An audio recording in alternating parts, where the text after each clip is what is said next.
So guys finally काफ़ी दिनों बाद मैंने आज ट्रेड करा। 10 तारीख को मैंने लास्ट ट्रेड करा था, अगर आपको याद हो। और मुझे डे भी याद नहीं है कौन सा सेशन था। आई थिंक 14वां या 15वां सेशन था हमारा आज का। और उससे पहले 12 दिन के अपडेट्स मैंने आपको दिए थे। और कल का आप देखोगे तो कल मैंने ट्रेड नहीं करा था, और आज मैंने ट्रेड करा है काफ़ी दिनों बाद। और ये बड़ी बात नहीं है, बड़ी बात यह है कि आज भी मैंने ज़्यादा पैसे नहीं डाले थे, सिर्फ 5,000 रुपये डाले थे। क्योंकि देखो, जब भी आप एक ब्रेक लेके ट्रेडिंग करने दोबारा आते हो तो आपको पूरा कैपिटल नहीं डालना है अपना। जितना आपको लगे कि हाँ छोटा कैपिटल डालो। अगर आपको ट्रेडिंग आती है तो आप छोटे पैसे से ही बड़े पैसे कमा सकते हो। तो मैंने 5,000 से ही यहाँ पे 2500 के आसपास कमाए हैं। और जो भी मूवमेंट मिला है मेरे को, ये पुट में मिला है, और ये भी 3 बजे के मूव में मिला है। उससे पहले मैंने आपको बताया था कि थोड़े छोटे मोटे स्कैल्प करे थे मैंने, तो उसमें कुछ 700-800 रुपये हमारे बने थे। बट मार्केट में सबसे बड़ी न्यूज़ जो थी आज की, वो क्या थी? वो थी हमारा इंडिया विक्स 20% के आसपास क्रैश हो चुका है। ये मैंने आपको आई थिंक टेलीग्राम पे बताया था कि यहाँ पे प्रीमियम्स के इशू आने वाले हैं, क्योंकि प्रीमियम मूव नहीं करेंगे। तो इस स्पेस जोन में बिल्कुल कुछ मत करना, 3 बजे फिर भी कुछ कर सकते हो। तो उसी वजह से मैंने 3 बजे ट्रेड करा था, तो ये पुट वाला मूव मेरे को मिल गया था फिर निफ्टी में। ठीक है। अगर बात करें लेवल्स की, तो मार्केट ने सेम कल वाली कहानी रिपीट करी है। अगर आप देखो, बैंक निफ्टी में और निफ्टी में दोनों में गैप अप हुआ, नीचे आया, गैप फिल किया, और फिर साइडवेज हो गया। आज भी सेम हुआ, गैप अप हुआ, नीचे आया, गैप फिल करा, साइडवेज हो गया।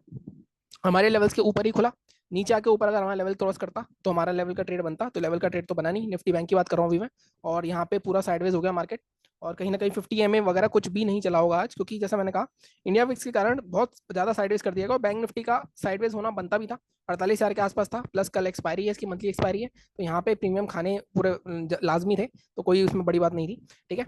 बात करूँ अगर मैं निफ्टी की, निफ्टी में भी कहीं ना कहीं अगर आप देखो, 3 बार निफ्टी ने डे लो हमारा अपना टेस्ट करा। लास्ट में जाके तोड़ा तो है, लेकिन इस पर हम सस्टेनेबल नहीं कह सकते इसको। लेकिन आज निफ्टी ने भी कहीं ना कहीं गैप अप ओपन हुआ। और आपको याद हो, कल मैंने आपको बताया था कि मार्केट में जो बड़ी कैंडलें होती हैं, जैसे बैंक निफ्टी में बताया था, उसको क्रॉस करना थोड़ा मुश्किल होता है।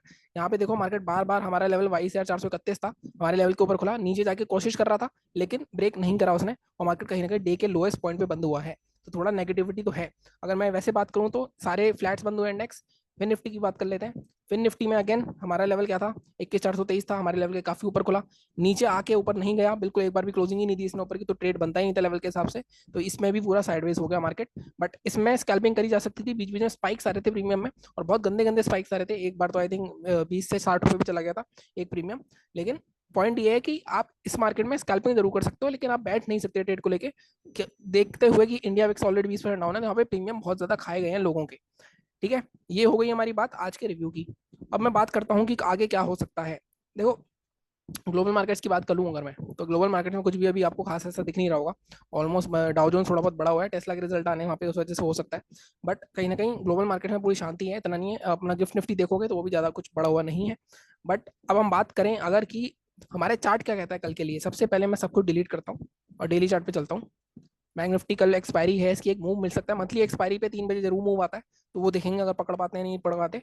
अगर टाइम मिलता है मेरे को जरूर ट्रेड करूंगा कल भी।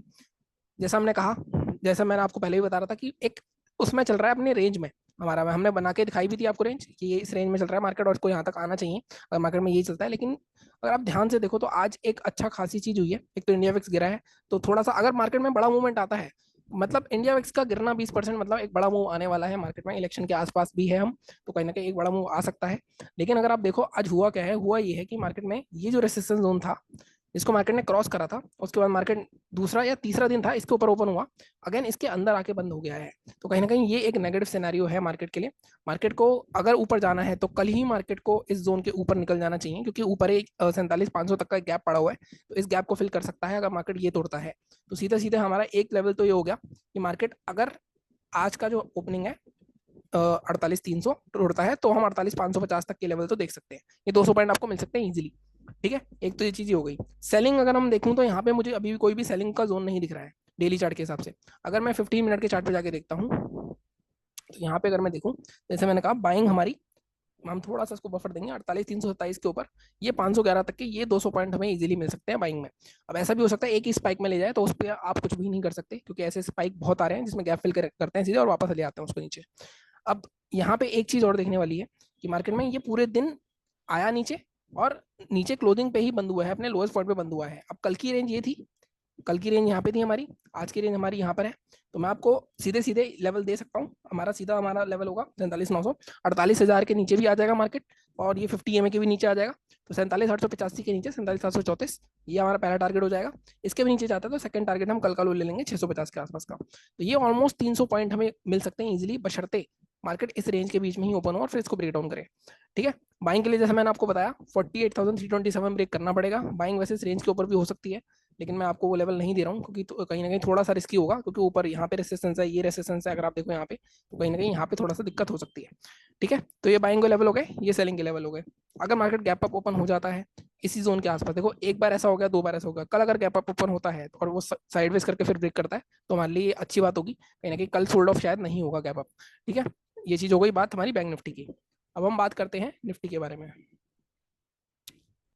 निफ्टी में इसको डिलीट करते हैं। निफ्टी में भी कहीं ना कहीं अगर डेली चार्ट पर अगर आप देखोगे तो निफ्टी अपने उसी रेसिस्टेंस जोन को, जिसको मार्केट ने तोड़ा था, ये वाला जो जोन था मार्केट का, एक ये रेसिस्टेंस हुआ करता था, यहाँ पे तोड़ा था इसने, इसके अंदर आ गया, इसके ऊपर नहीं गया, अभी भी टेस्ट नहीं हुआ है लेकिन ये। बट मार्केट अगेन अगर आप देखोगे तो ये वाली जो रेंज थी हमारी, इस रेंज के पास 22,400 के आसपास, उसको तोड़ा था मार्केट, उसके अंदर आ गया दोबारा। तो एक तो सीधा सीधा ट्रेड है हमारा, अगर मार्केट हमारा आजकल वो तोड़ता है। आजकल वो कितना है, 22,350। अभी मैं स्पेसिफिक बताता हूँ आपको क्या टारगेट कितना रहेगा, क्या रहेगा। और बाइंग हमारी इसके ऊपर हो सकती है इस गैप फिलिंग के जोन के लिए। तो 15 मिनट के चार्ट पे चलते हैं। देखो सेलिंग यहाँ पे 22,350 आ तो रहा है, बट मैं आपको बोलूंगा सेलिंग हम करेंगे 22,326 के नीचे। ठीक है, टारगेट इस केस में हमारा क्या रहेगा, 22,270 के आसपास का पहला। सेकंड टारगेट हमारा रहेगा ये वाला जोन 22,215 के आसपास का। तो यहाँ पे 100 पॉइंट इजीली मिल सकते हैं हमें। बट हमेशा बोलता हूँ मैं, फर्स्ट टारगेट पे आधा प्रॉफिट जरूर बुक करना है, क्योंकि मार्केट कभी भी कहीं से भी रिवर्सल दे सकता है जिस हिसाब से मार्केट चल रहा है। बाइंग कहाँ करनी है, देखो बाइंग के लिए एक ही ट्रेड बनता है आपका, बट थोड़ा सा रिस्की होगा। 455 का जोन होगा, 455 का, 22,456 का टारगेट आपका यहाँ गैप फिलिंग तक का ही हो सकता है, 504 510 मैक्सिमम, मतलब 50-60 पॉइंट। इसके ऊपर निकला तो मैक्सिमम 520 530, ज़्यादा से ज़्यादा 530 तक के टारगेट ले सकते हो आप।